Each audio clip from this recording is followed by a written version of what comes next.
Hi, my name is Ketcher, and today we're going to talk about how to make and maintain historical quilted garments, which are your gambesons or chausses. When I started my garment making journey, there wasn't really that much information out on the internet, so hopefully with this video I'm trying to kind of fulfill a market gap and just generally educate and create this comprehensive guideline on how to make these garments, because they are relatively simple, but at the same time there are like many technical aspects that go into this. So what are my credentials? I am doing something called armored combats or puhurt, and I'm also been LARPing for the past 5 years. I've spent a lot of time wearing these historical or the medieval fantasy versions of the historical quilted garments. I've also made quite many of them, as you can see. By the way, I actually really do hate making these garments, but sometimes you gotta do what you gotta do. Before we move to the main part of this video, I am going to insert a small disclaimer here. The way I'm doing these items is not historically accurate, and it is not meant for historical reenactment. I'm creating these clothing items mainly for sports purposes, so I have modernized and I have simplified certain aspects of it, just to increase accessibility, reduce cost, and also reduce the actual crafting stress of it. Now that we have that out of the way, I'm going to break this video apart into multiple chapters. So if you're interested only in a specific chapter, for example the maintenance part, then you can just skip right ahead and just check out the parts which feel relevant for you. Alrighty, let's get to it.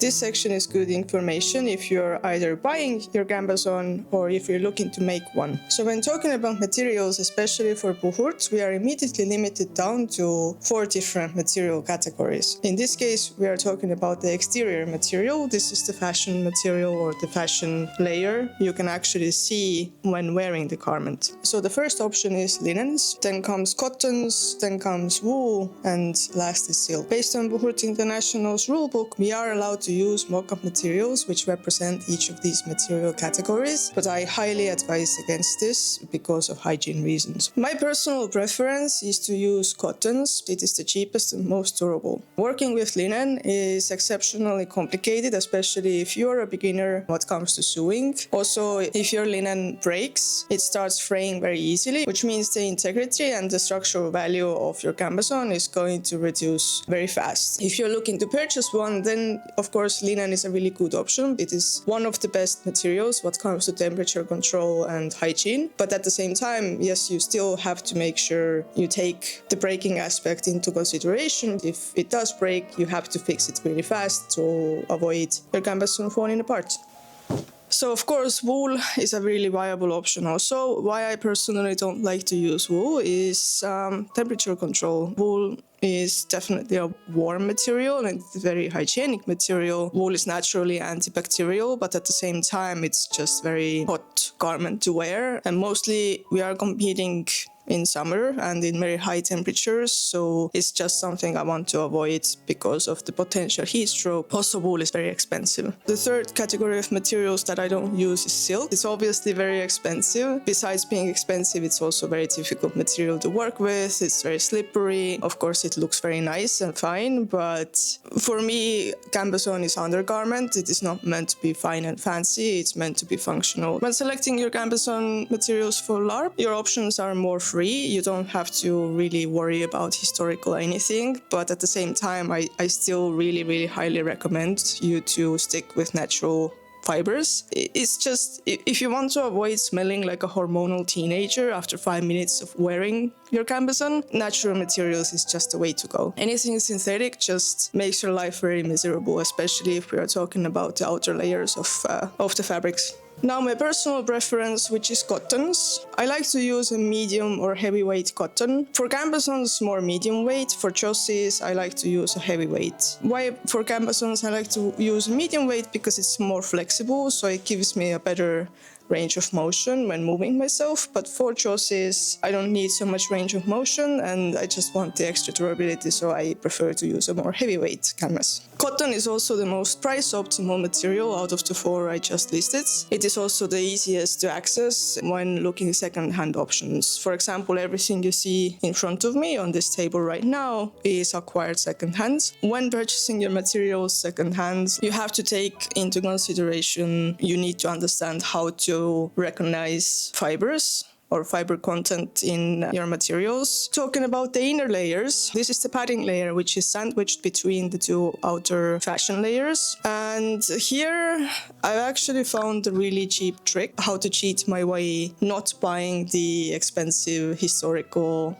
wool version. In Estonia and also I think in other Nordic countries, we have this construction shop brand called Bauhaus. And from Bauhaus, we can purchase these packing blankets or like transportation and storage blankets, which are exceptionally similar to the wool padding. So normally these padding materials are made from small short fibers, which are just sewn into one felted blanket. This is a really good material type because it's exceptionally breathable and it is really good at managing temperature yet again. Now the material you're going to buy from the construction shop, of course, is not natural, but I have noticed that it actually works really well and it has the same kind of like durability and same kind of level of comfort to the wool version. So this is the one time I'm actually going against my own advice of never using synthetic fibers for your gambesons, but hey, it works. What I again strongly advise against is using this white foamy type of padding material. I don't know what it is called in English, but this one is like wearing a plastic bag. It just really has no breathability. It has no temperature regulation. It will make you really exceptionally hot and you're just basically asking for a heat stroke. This you have to be specifically careful about when purchasing your gambeson. Most gambesons you can buy, especially for LARP and like lower end or cheaper price point ones, are made with the white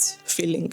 Now, when talking about the amount of layers of material you want to add, this is a personal preference. I prefer to add only one layer because I think 2 layers of padding is just too much. The garment becomes really hot and it just becomes too stiff and uncomfortable to be in. The added protection it gives is just not worth it. I personally prefer to supplement this protection with gluing some foam inside my steel or whatever else, like using modern roller skating like knee pads or something like this to just spot protect certain areas which tend to get more damage. For reference, let's see how I constructed my own gambeson I'm using today. The outer layer is made from medium density cotton. I have 1 layer of this filling material inside, and the inside layer is actually a white bed sheet. Yep, bed sheets.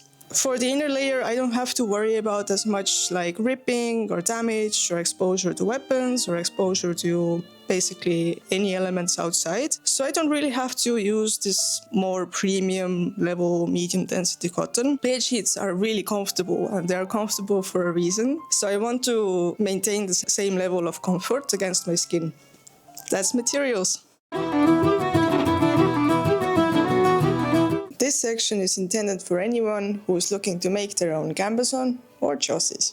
Pattern. This is a complicated topic. There is no easy way to put it, but a gambeson, especially a gambeson, is a tailored garment, which means it is made to fit your body. Normally the torso part of the garment is made out of 4 separate panels.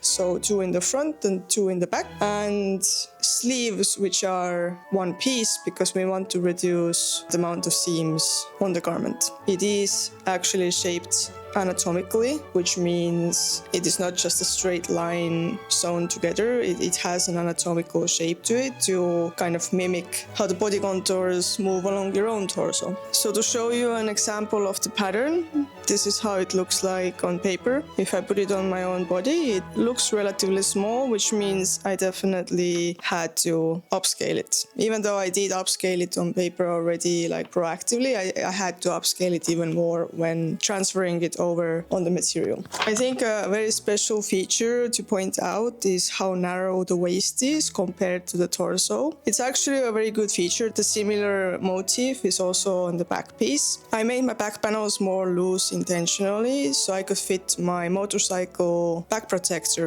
underneath my gambeson comfortably without having to worry it becomes too tight or starts pulling weirdly or my arms won't move comfortably anymore. So these are the things you have to take into consideration, because in most cases the gambeson is not something you wear on your bare body. You have to put additional protective items underneath it. So for example, in my case, my gambeson also has an additional chest protector, which is directly sewn onto the material. So when you're done drafting your pattern and you start cutting out your panels, you have to make them exceptionally oversized in the entire perimeter. The reasoning is if you start quilting materials, they will shrink significantly. So quilting means sewing through all of these layers of material, so it becomes basically this one single composite. If normally you leave seam allowance like 1.5, maybe 2 centimeters if you want to be generous, in this case you have to think about 5 to 10 centimeters of additional material. It is very possible that you will experience a lot of puckering. The materials will kind of like shrink down because it's very hard to line all the layers up perfectly. So there will be a noticeable amount of like material shifting and etc.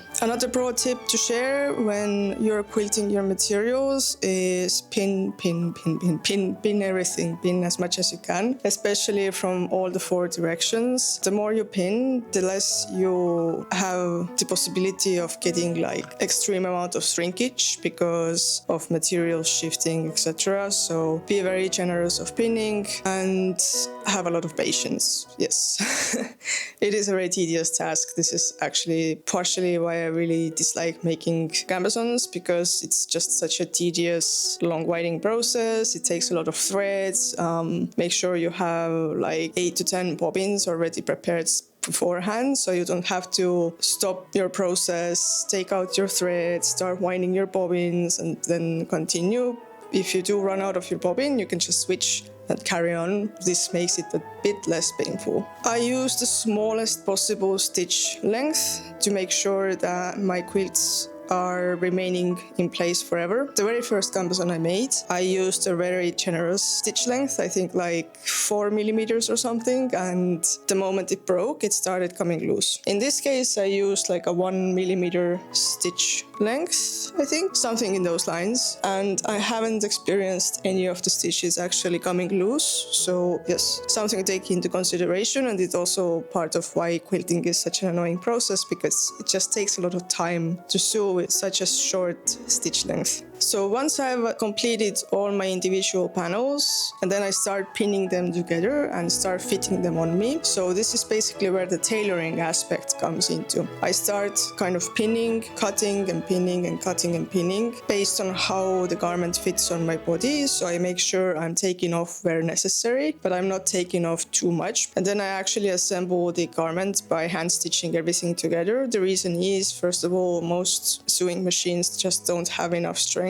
to assemble the panels, and the second reason being I want to use a significantly stronger and thicker threads for connecting the panels, especially when connecting the sleeve, because this area will get a lot of tear, a lot of like tension, a lot of friction. So you want to make sure that your sleeves are attached as strong as possible. When I'm attaching the panels, especially the sleeves, I am using a back stitch. So 1 stitch front, then I back stitch, and then 1 stitch front, and I back stitch. Again, something that takes a lot of time, a lot of patience, also a lot of hand strength. When you are stitching these types of garments, I highly recommend using like a pair of gardening gloves or a pair of leather construction gloves, just to protect the skin on your fingers, because it is very abrasive and it takes a lot of like finger strength to do it. My personal favorite is the rubberized garden gloves, because the rubber gives a really good grip on the needles, so I don't like get exhausted too fast.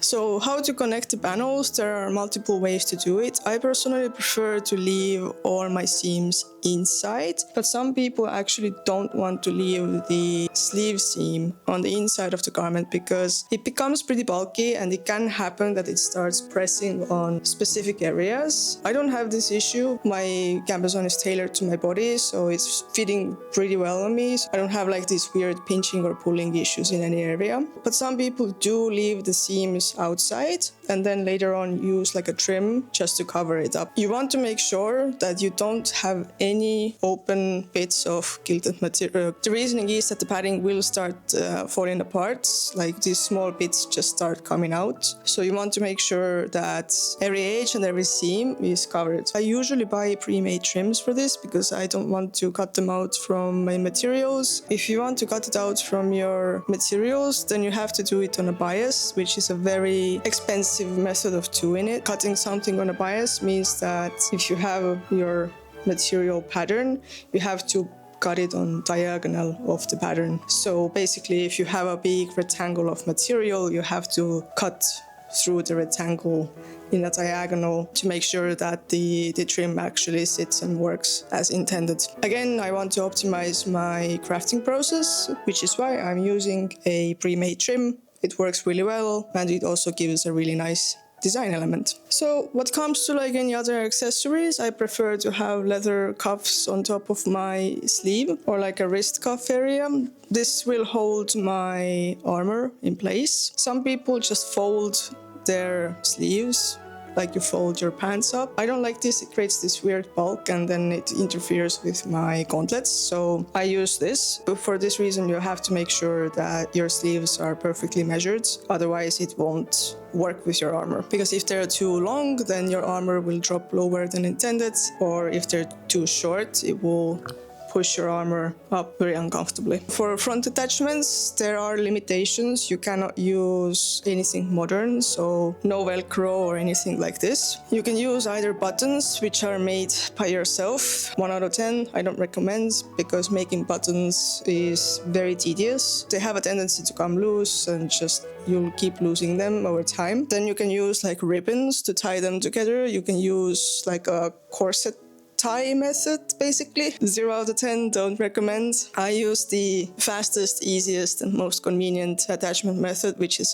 just a simple leather buckle. And the reasoning being, first of all, it's very simple to make, and the other reason, it makes this garment really easy to put on. You don't have to spend additional time to get it off or put it on. I have seen a situation where somebody was using these ribbons in front to tie their gambeson.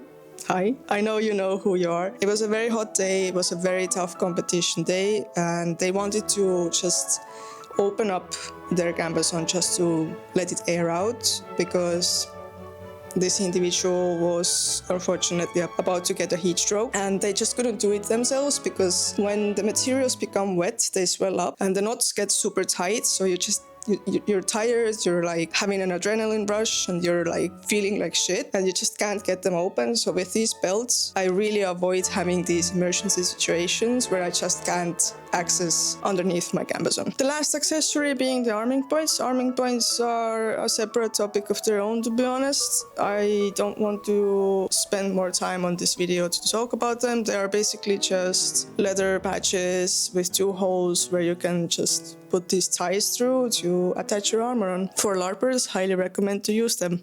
Trust me, it's much more comfortable. So there is one more very important feature. Not every gambeson has that, or not every user prefers to have that, but I definitely want to have this. Is open armpits.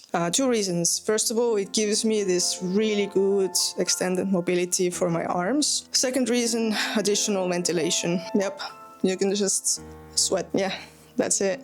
I guess this pretty much sums up the construction parts. Yeah, I'm sorry for not showing you like the actual making of a gambeson. I might do this for the future, like maybe like as a lesson on Patreon or something, but I just really don't want to create a garment to create a garment because I already have so many of them. So instead, I think it's just better if I explain what I'm doing and I show you these bits, and you can like kind of experiment and figure it out what's best for you. Not everything that works for me necessarily works for you, especially what comes to like seam placements or how I like to do my seams. It's just very question of preference. This section is intended for everyone who has either made or purchased their quilted garment and it has sustained some damage. So this is pretty much a very short section because there isn't much to maintenance. So the best guidance I can give you here is to just address the issues fast. Don't let it get out of hand to the point where, it becomes just unrepairable or the maintenance work is so much work that you get overwhelmed. Instead, just check your garments like every week or every 2 weeks of, let's say, practices or something. If you see some sort of issue already starting to develop, then just address it. So what to do if the unfortunate happens, if either the interior or exterior layers of the garment breaks? There are multiple ways to approach this topic, and also there are multiple different types of damages. First, let's understand what types of damage your garments can actually sustain over time. Type 1, abrasion or surface damage. So stress damage tends to happen when you have, let's say, a specific piece of armor or some other type of protective garment you're wearing on top of your gambeson, for example. It creates a stress point. It often happens around the arms or shoulders because, let's say, your brigandine has this sharper edge here, and every time you move an arm, your garment kind of moves and rubs against your armor at the same time, and it starts wearing the material thin. In this case, the best approach is actually not to sew it back together or keep sewing it back together. What I like to do is to use a leather patch. The reasoning is I want to reinforce this specific area and I want to pinpoint this issue because I know it will continue to keep happening. The logic here is to reinforce a specific spot with a material that is stronger than the original fiber you were using for the exterior layer. Leather is the best because it's very durable against abrasion and friction. It really doesn't wear out as fast. It's very flexible, especially if you're using a chrome tan like a couch or furniture leather. It is produced to sustain a lot of friction over time, and it's very flexible, so it becomes like a seamless patch. So I just cut out the patch, which is like centimeter or 2 larger than the spot that sustained the damage, punch some holes in it and just sew it in place. It's a very robust solution. I don't really bother to be nice about it. In case my leather patch does wear out, I can just switch it out in the future with a second one. I make sure that the threads are easily accessible. To sew on my leather patches, I use a waxed nylon thread because this is the strongest type of thread I can use. For example, on this gambeson, I can already pinpoint the potential area where this abrasion damage is going to happen in the future, and I should address it quite soon. Type 2 is rips, cuts and tears. Honestly, the same solution works for rips, cuts and tears also, but let's say if you don't want to just ruin the exterior appearance of your garment because, whatever reasons, and you don't want to use a bulky leather patch for it. This is where sewing a shut also works. For this, I would use a thicker linen thread because, again, we want to reinforce the damaged area. And I would start blanket stitching it on top of the tear by grabbing material around 2 to 3 millimeters off from the tear to make sure that we are not creating the same issue again. I normally use this only for small spots or areas where I know this injury wouldn't happen repeatedly. So it's just one-off damage that might have happened due to environments or just weapons. Sometimes it will happen that your trims will wear out also. This I fix only by just patching or replacing the part of the trim that was damaged, because it will have the yarn effect where it just kind of keeps unraveling itself otherwise. So the only way is to just cover it up or replace it completely.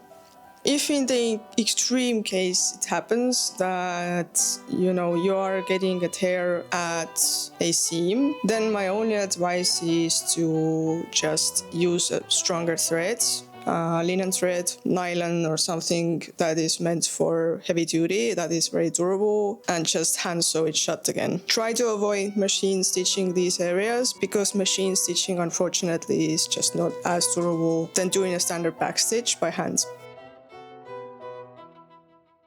You have now made it to the final part of this video, which is cleaning and washing.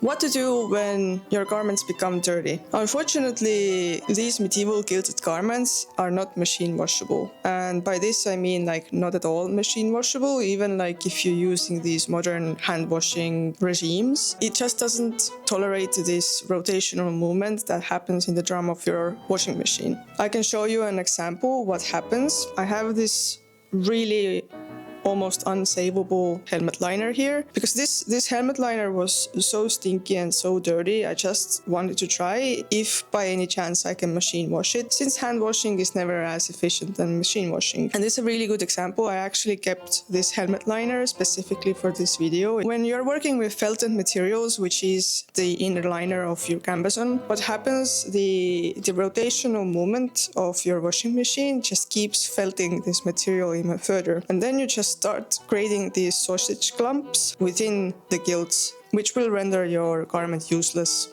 unfortunately. So what to do? I would say there are two stages of nastiness. The stage 1 nastiness, which is it's slightly sweaty and maybe a bit stinky. I like to use a vodka spray. For this, you will need just a simple cheap spray bottle. Don't go expensive with it because it will eventually melt, so you have to like keep repurchasing them. The alcohol will just damage the plastic within. So the cheapest spray bottle you can find, and a bottle of vodka. I make a solution which is diluted down 70-30, so 70% of vodka and 30% of water. You just don't really need the 40 volume vodka to clean your garments. A bit lighter weight solution will do just fine. It works until a certain extent. Eventually it will start kind of like accumulating the smell of vodka. It will disappear like the first 10 times, but if you do it a lot and if you like overcompensate or you like really start soaking your garment with the vodka solution, then the stench won't remove and it kind of mixes in with the sweat and it creates this interesting concoction of smells. So when the smell is becoming bad, like the level of bad where people around you start complaining, and they will, there is an option how to wash your garment, and it is the most old school way of hand washing. Since my garment has become to the point where people around me are complaining, including myself when I'm standing next to it, so I will actually demonstrate how I wash my gambesons.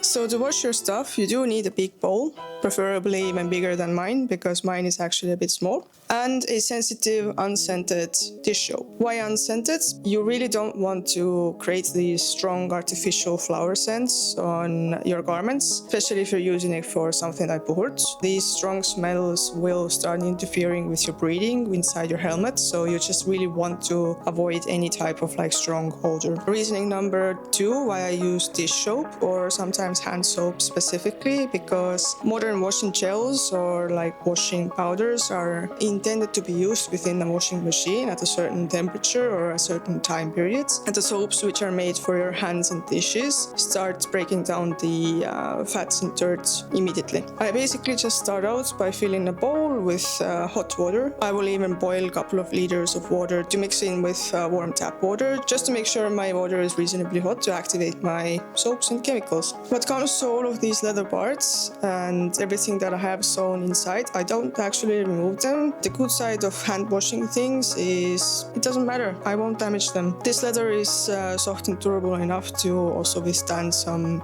moisture, because it actually does. When I train, every time I get sweaty, it gets moist anyways, so I don't really have to worry about damaging this leather, and if it does damage over time, I will just replace it. So the first thing you do, you make your warm soapy water solution, you drop your gambeson in there, and you just let it rest there for at least 2 to 3 hours, so all the creases and dirt and just everything that lives within the garment has appropriate amount of time to kind of like start breaking down and becoming loose and easy to rinse out. I will repeat this process 2 to 3 times depending on how dirty garment I'm actually handling. For example, when I am washing very old helmet liners, it's taken me up to 5 times to repeat these rinse cycles.